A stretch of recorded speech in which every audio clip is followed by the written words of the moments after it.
Hello, beautiful wild hearts, and welcome to the Cycle Report for the 15th of November 2020. I come to you from Jojo Wurrung Country in Central Highlands, Victoria, Australia, in the Southern Hemisphere. So we are 1 week past the official exact point of Beltane. And Beltane is about life force energy. It's about the rising up of life force from under the ground. It is the third and final fertility festival. And from here we head to summer solstice. So the light is growing bigger and the land is juicier. But it is also associated with the life-death portal because in the northern hemisphere right now, they have just passed Samhain or Halloween, which is the festival of the ancestors and death. And it reminds me here that Beltane is so closely associated with death because, in the garden, for example, the weeds are so rampant that we're pulling the weeds out, so we're killing the weeds. We are also, looking at some of the seeds that we might have not looked after properly or not have watered that we planted a few weeks ago or, a few months ago.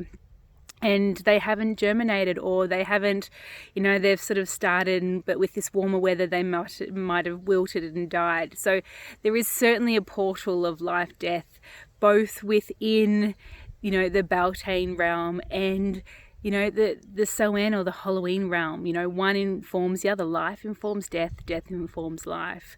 So we're in this point of expansion into the light, but, also, there is a certain element of death as well. Along with that, we are in the final hours of this Scorpio dark moon, and by the time I post this out, it will be a new moon. So this energy of this final depth of letting go and releasing of this lunar cycle that we've just sat in, what came up in the last few weeks informed us of what we probably needed to let go, was a clue to what we needed to let go. So, we sit here on this precipice of that, again, that life-death portal that the dark moon, new moon brings, and this afternoon or this evening, Sunday evening here in Australia, in Victoria, which is Eastern Daylight Savings Time, it will be a new moon. So it will be about the newness and the new start of the cycle. So whatever is happening for you during that time, take notice, because that also informs, how the cycle goes around. And, as Jane Hardwick Collins said, my teacher, what starts at the beginning of the cycle informs the rest of the cycle. So really pay attention to what you're thinking, pay attention to what you're doing, pay attention to, what you're speaking, what are you putting out in the world, because this time, in 4 weeks' time, this is what you're going to see. That is what you're going to see. So, really pay attention. And if you're a bleeding woman, I invite you to tap into your menstrual cycle. So I am day 3 in my cycle. So my experience of that in a dark moon is, I had such resistance to doing this report, and that's the real inner space. In the last few days, I've really felt myself come into that space and really needed to rest because I was feeling really heavy and, just with the couple of the dark moon, really felt that bigger internal space. And maybe if I was bleeding in a, more of a, just past the full moon, or, so this energy of the darkness, among the darkness, is certainly a void, of double void energy, which really comes into, it calls us internally, and it calls us to be a bit more lucid in what we're thinking and saying and dreaming. This is like the dreamscape, to really pay attention to what is happening. And it's a portal to the other realms, when we're in these spaces, the dark moon, the dark, the winter, the midnight, we all have this opportunity to sit into these portals of time where, one place begins and one place ends and another begins. So, the dreamscape or the dreaming or the access that we have to the different realms is very potent this time. And that is why it's important to pay attention to what you're speaking and what you're doing and what you're thinking, because it all influences what you're calling in for the next cycle. Just a couple of things. This is a really short cycle report today because of this reason. But I just wanted to say that we are starting a new Invoking Inanna journey. So Inanna, the goddess, Sumerian goddess, who goes into the underworld to sit with her dark goddess sister Ereshkigal, and she comes out into Nascent, where she comes out into the light. So she too goes down, shedding all that no longer serves, very much like a dark moon energy.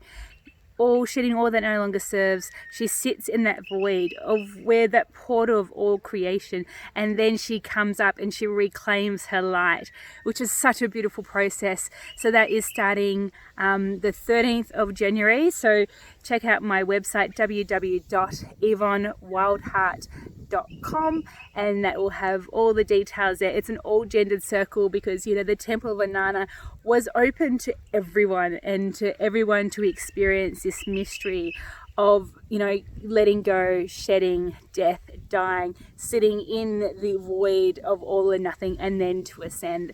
It was visited by everyone, men, women and children. So there's an invitation to come and experience what that feels like in a very conscious descent, and conscious sitting in the underworld, and conscious ascent, and really be purposeful for what you're calling in. It's an extremely potent spellcrafting that we do it with a group, and it's on Zoom.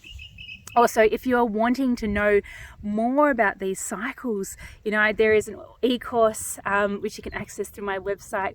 Again, that talks about all the cycles. It goes through the many layers of cycles, so if you heard me talk about the cycle report, I've gone through the earth cycle, the moon cycle and the menstrual cycle, but we also have the time cycle and the life cycle that goes on to that, and it's just layers upon layers upon layers.